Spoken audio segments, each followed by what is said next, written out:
أعوذ بالله من الشيطان اللعين الرجيم. بسم الله الرحمن الرحيم. Assalamu alaikum wa rahmatullahi wa barakatuh. Ndugu zanguni, tukiwa katika kuendelea kumzungumzia au kuzungumzia kuhusu mazazi ya al-Imam Muhammad al-Baqir alayhi salam, mmoja miongoni mwa maimamu 12 baada ya Nabii Muhammad sallallahu alayhi wa alihi wasallam. Kuna mengi tumekwisha zungumza kuhusiana na imamu huyu mtukufu, lakini nukta tuliyokuwa tumeiachia katika kuizungumzia ilikuwa ni nukta ya nafasi yake katika funun za kielimu, funun za Kiislamu, kwamba ni kwa namna gani au ni mchango upi aliyokuwa nao al-Imam Muhammad al-Baqir katika nyanja tofauti tofauti za kielimu. Kama tulivyoona katika kipindi kilichopita kwamba al-Imam Muhammad al-Baqir alayhi salam ndiye ambaye aliasisi mapinduzi ya kielimu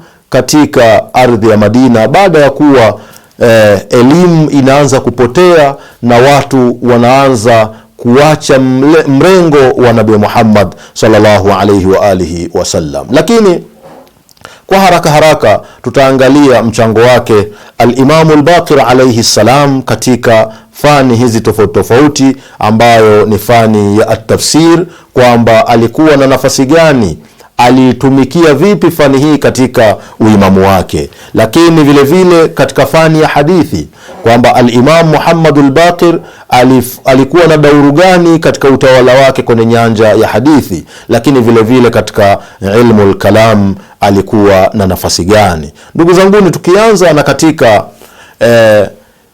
eneo la kwanza la ilmu tafsir, historia inatuambia laqad khassasa al-Imam al-Baqir alayhi salam jamban kabiran fi madha min waqtihi litafsiri al-Quran, kwamba al-Imam al-Baqir alayhi salam aliweka muda maalum, wakati maalum kuhusiana na swala zima la tafsiri ya Qur'ani. Alikuwa na ratiba maalum, alikuwa na muda maalum katika swala zima la kuhakikisha kwamba anaacha mchango katika fani ya elimu ya tafsiri ya Qur'ani, haithu tanawala fihi jami'a shu'unihi wa qad akhadha anhu ulama at-tafsir.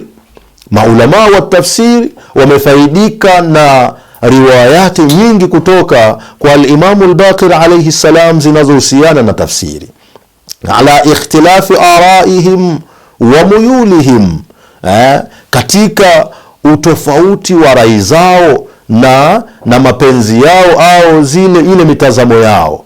Yani leo hii mtu anapozungumzia tafsiru riwai, huwezi kukosa riwaya za nani? Za al-Imam al-Baqir alayhi salam.